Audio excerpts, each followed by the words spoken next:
say you're living in a world of trouble. All your schemes have a pop like a bubble. Your mother told your sister and your brother told your friend. Now your secret's out and you don't have to pretend. You can see for yourself, it's really not the end. You're standing there with tears in your eyes. There's too much going on down there. There's no time to cry. You say the walls are closing in on you, child. Or your friends haven't put you in exile. Bad luck seem to follow you all around the world. Can't seem to find no peace of mind, girl. You will take a chance, you seem so blind. You're standing there with tears in your eyes. There's too much going on down there. No time to cry. Every minute is a brand new day. And there's some games that are just fun to play. Even bad scenes are for real. There's no time to cry. Since you left your old scene behind you, go ahead and let the green light find you. It's warm and friendly, girl, and it won't blind you. Come out in the street and the weeds won't grind you. See the moments in the air, you feel it all around you. Standing there with tears in your eyes. There's too much going on down there. No time to cry.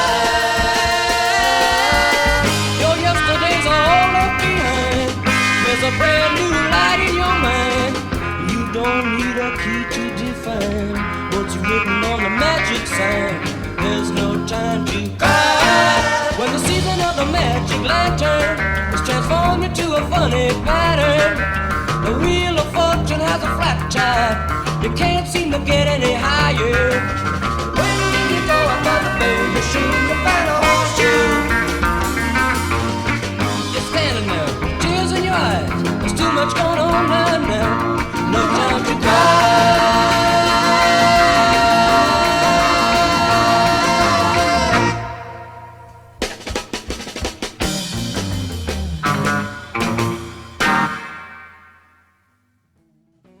Chapter 3. More about alcoholism. Most of us have been unwilling to admit that we were real alcoholics. No person likes to think he is bodily and mentally different from his fellows.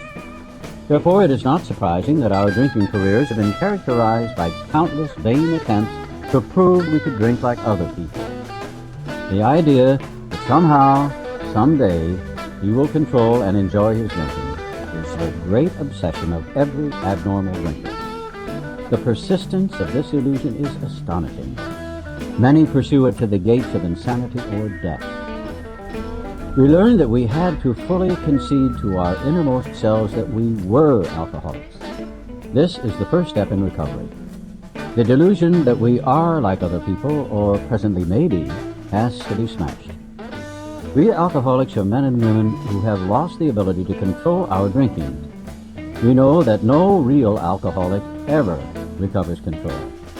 All of us felt at times that we were regaining control, but such intervals, usually brief, were inevitably followed by still less control, which led in time to pitiful and incomprehensible demoralization. We are convinced to a man that alcoholics of our type are in the grip of a progressive illness. Over any considerable period, we get worse, never better. We are like men who have lost their legs. They never grow new ones. Neither does there appear to be any kind of treatment which will make alcoholics of our kind like other men. We have tried every imaginable remedy.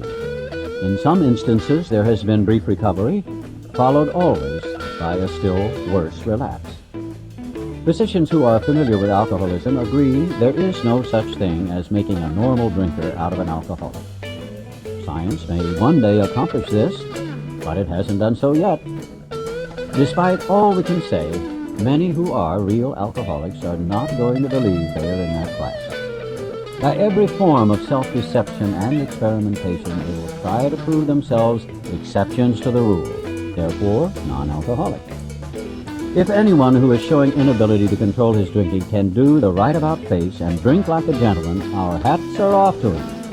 Heaven knows we've tried hard enough and long enough to drink like other people. Here are some of the methods we have tried. Drinking beer only, limiting the number of drinks, never drinking alone, never drinking in the morning, drinking only at home, never having it in the house, never drinking during business hours, drinking only at parties, switching from scotch to brandy, drinking only natural wines, agreeing to resign if ever drunk on the job, taking a trip, not taking a trip, swearing off forever, with and without a solemn oath, taking more physical exercise, reading inspirational books, going to health farms and sanitariums, accepting voluntary commitment to asylums. We could increase the list ad infinitum. We do not like to pronounce any individual as alcoholic, but you can quickly diagnose yourself. Step over to the nearest barroom and try some controlled drinking. Try to drink and stop abruptly. Try it more than once. It will not take long for you to decide if you are honest with yourself about it. It may be worth a bad case of jitters if you get a full knowledge of your condition. Though there is no way of proving it, we believe that early in our drinking careers, most of us could have stopped drinking. But the difficulty is that few alcoholics have enough desire to stop while there is yet time. We have heard of a few instances where people who showed definite signs of alcoholism were able to stop for a long period because of an overpowering desire to do so. Here is one. A man of 30 was doing a great deal of spree drinking, very nervous in the morning after these bouts, and quieted himself with more liquor. He was ambitious to succeed in business, but saw that he would get nowhere if he drank at all. Once he started, he had no control whatever. He made up his mind that until he had been successful in business and had retired, he would not touch another drop. An exceptional man, he remained bone dry for 25 years and retired at the age of 55 after a successful and happy business career. Then he fell victim to a belief which practically every alcoholic has, that his long period of sobriety and self-discipline had qualified him to drink as other men. Out came his carpet slippers and a bottle. In 2 months he was in a hospital, puzzled and humiliated. He tried to regulate his drinking for a while, making several trips to the hospital meantime. Then, gathering all his forces, he attempted to stop altogether and found he could not. Every means of solving his problem which money could buy was at his disposal. Every attempt failed. Though a robust man at retirement, he went to pieces quickly and was dead within 4 years. This case contains a powerful lesson. Most of us have believed that if we remain sober for a long stretch, we could thereafter drink normally.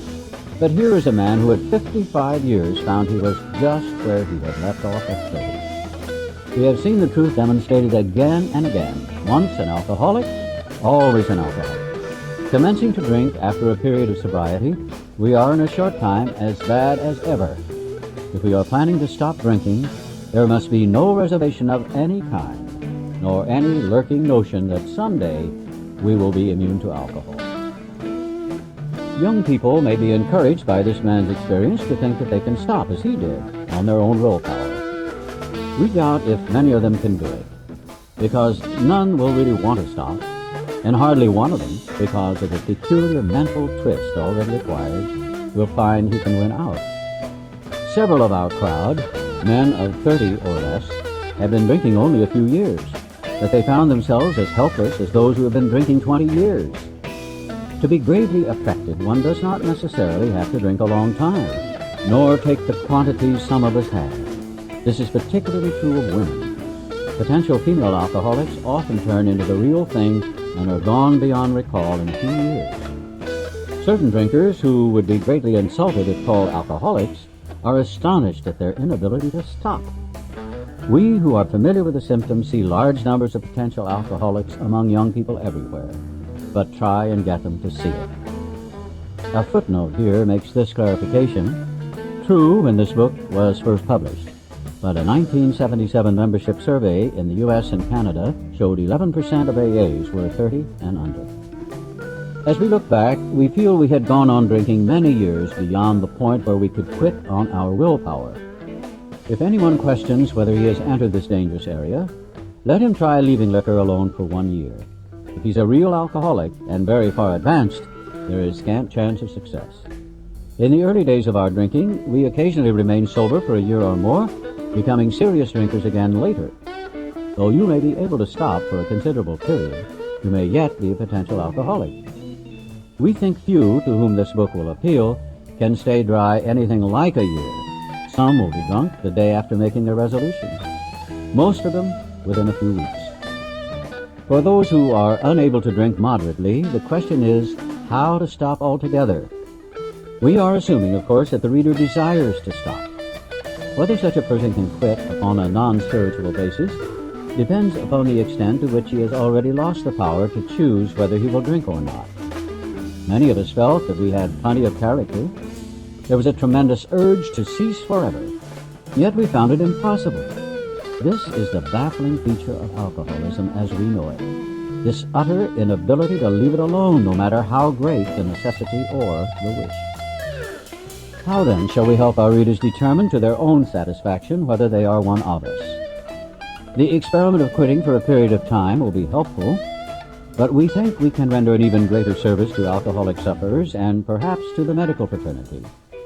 So, we shall describe some of the mental states that precede a relapse into drinking, for obviously this is the crux of the problem. What sort of thinking dominates an alcoholic who repeats time after time the desperate experiment of the first drink? Friends who have reasoned with him after a spree which has brought him to the point of divorce or bankruptcy are mystified when he walks directly into a saloon. Why does he? Of what is he thinking? Our first example is a friend we shall call Jim. This man has a charming wife and family.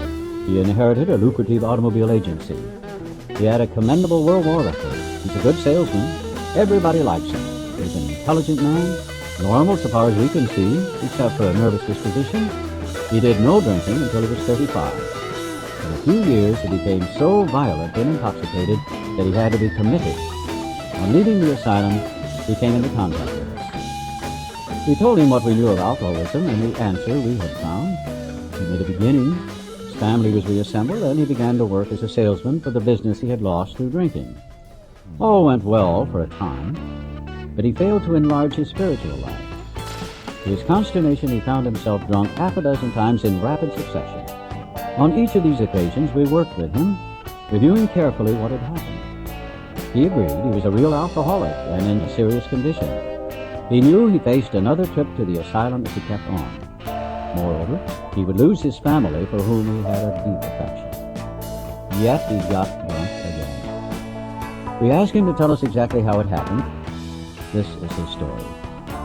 I came to work on Tuesday morning. I remember I felt irritated that I had to be a salesman for a concern I once owned.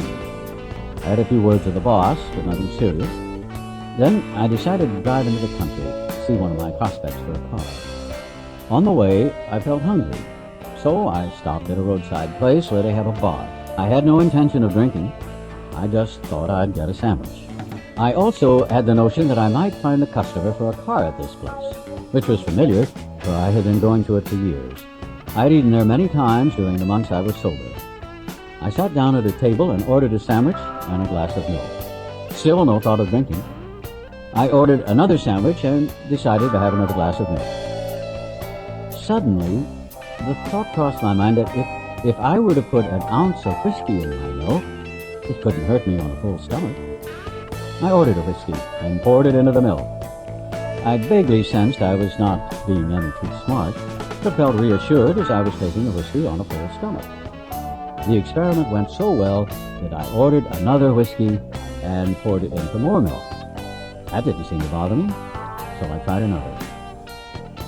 Thus started one more journey to the asylum for Jim. Here was the threat of commitment, the loss of family and position, to say nothing of that intense mental and physical suffering which drinking always caused him.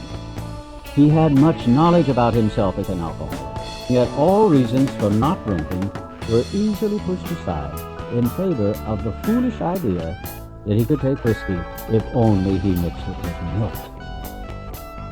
Whatever the precise definition of the word may be, we call this plain insanity. How can such a lack of proportion of the ability to think straight be called anything else? You may think this an extreme case. To us, it is not far-fetched. For this kind of thinking has been characteristic of every single one of us. We have sometimes reflected more than Jim did upon the consequences, But there was always the curious mental phenomenon that, parallel with our sound reasoning, there inevitably ran some insanely trivial excuse for taking the first drink. Our sound reasoning failed to hold us in check. The insane idea won out. Next day we would ask ourselves in all earnestness and sincerity, how could it happen? In some circumstances we have gone out deliberately to get drunk, feeling ourselves justified by nervousness, anger, worry, depression, jealousy, or the like. But even in this type of beginning, we were obliged to admit that our justification for a spree was insanely insufficient in the light of what always happened.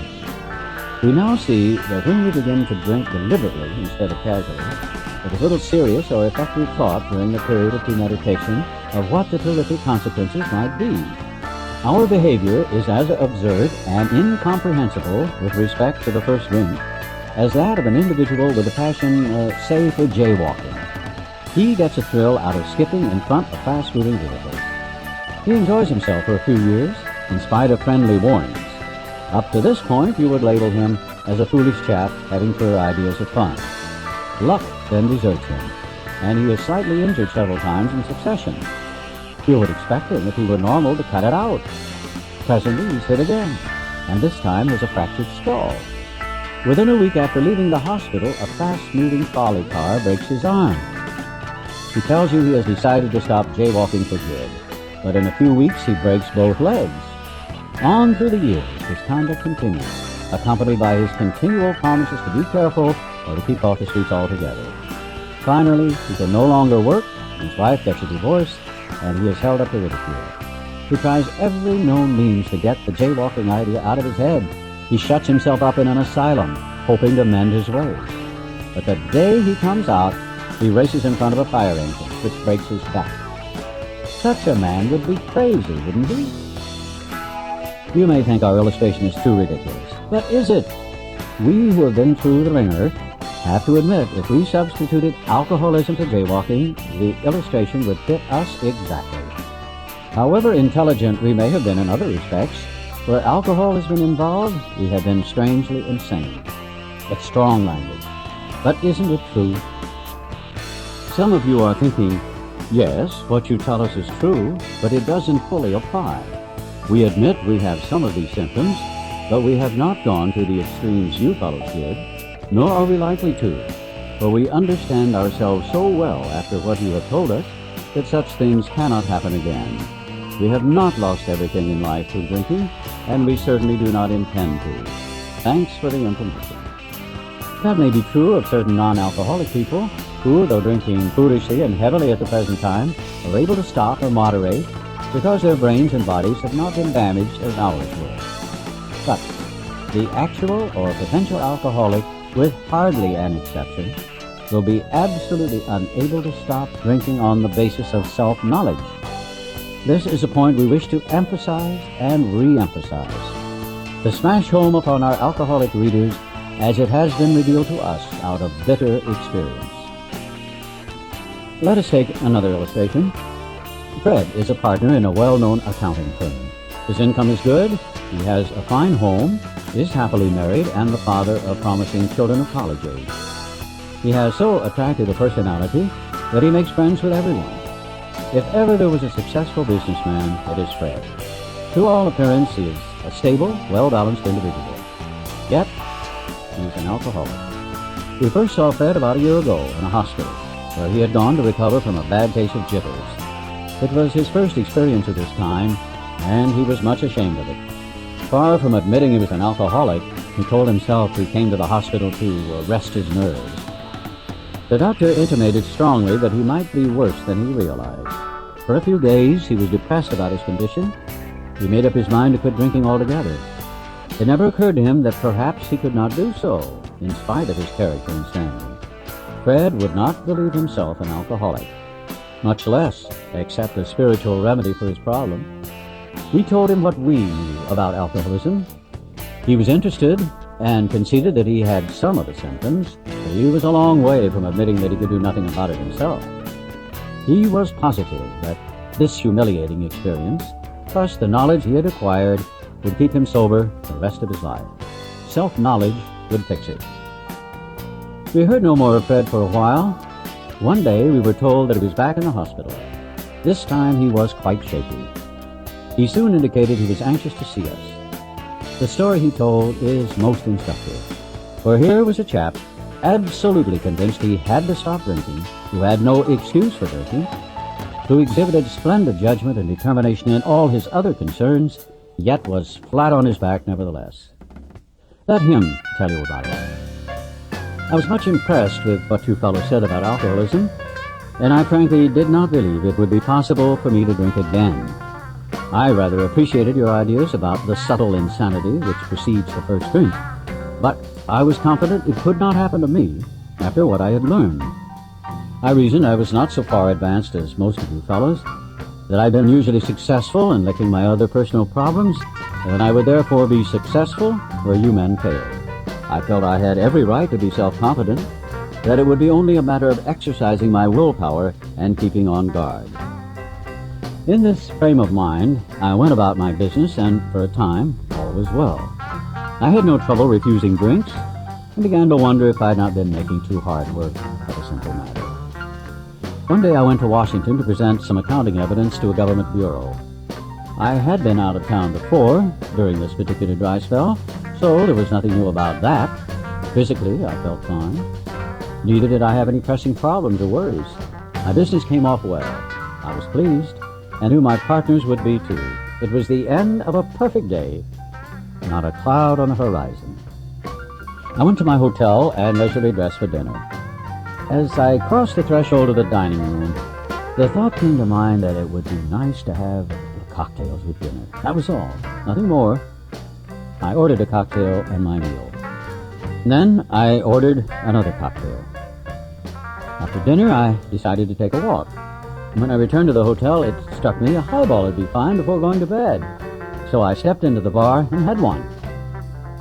I remember having several more that night, and plenty next morning. I have a shadowy recollection of being in an airplane bound for New York, and of finding a friendly taxicab driver at the landing field instead of my wife. The driver escorted me about for several days. I know little of where I went, or what I said and did. Then came the hospital, with unbearable mental and physical suffering. As soon as I regained my ability to think, I went carefully over that evening in Washington. Not only had I been off guard, I had made no fight whatever against the first drink. This time I had not thought of the consequences at all. I had commenced to drink as carelessly as though cocktails were ginger ale. I now remembered what my alcoholic friends had told me, how they prophesied that if I had an alcoholic mind, the time and place would come I would drink again. They had said that though I did raise a defense, it would one day give way before some trivial reason for having a drink. Well, just that did happen and more. For what I learned of alcoholism did not occur to me at all. I knew from that moment that I had an alcoholic mind. I saw that willpower and self-knowledge would not help in those strange mental blank spots. I had never been able to understand people who said that a problem had them hopelessly defeated. I knew then it was a crushing blow. Two of the members of Alcoholics Anonymous came to see me. They grinned, which I didn't like so much, and then asked me if I thought myself alcoholic and if I were really licked this time. I had to concede both propositions. They piled on me heaps of evidence to the effect that an alcoholic mentality, such as I had exhibited in Washington, was a hopeless condition. They cited cases out of their own experience by the dozen. This process snuffed out the last flicker of conviction that I could do the job myself.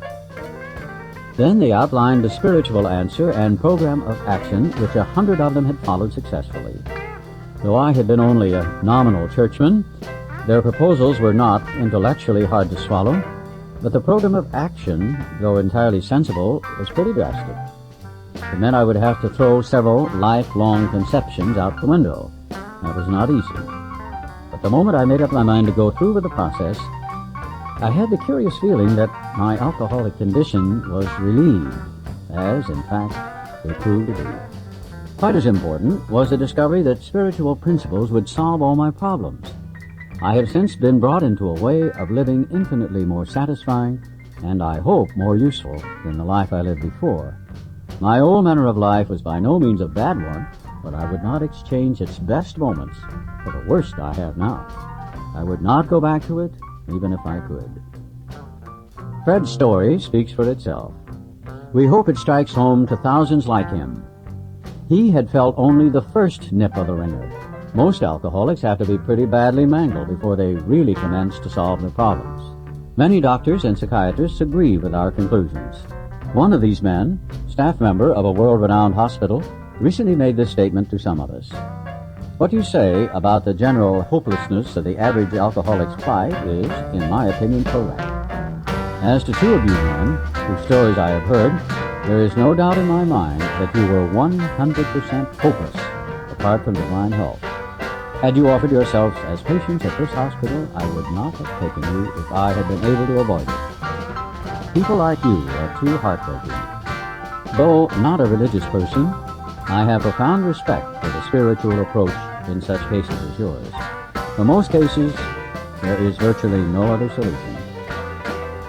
Once more, the alcoholic at certain times has no effective mental defense against the first drink. Except in a few rare cases, neither he nor any other human being can provide such a defense. His defense must come from a higher power.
To find